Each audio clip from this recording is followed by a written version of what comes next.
सकुनवला काळूबाईचा लखलखला डोंगर यात्रा भरते दरवर्षाची गजबजलं मांढर पायी पायी चालायचं सांग भलस बोलायचं पायी पायी चालायचं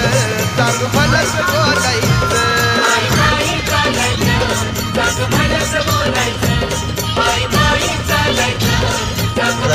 बोलायचं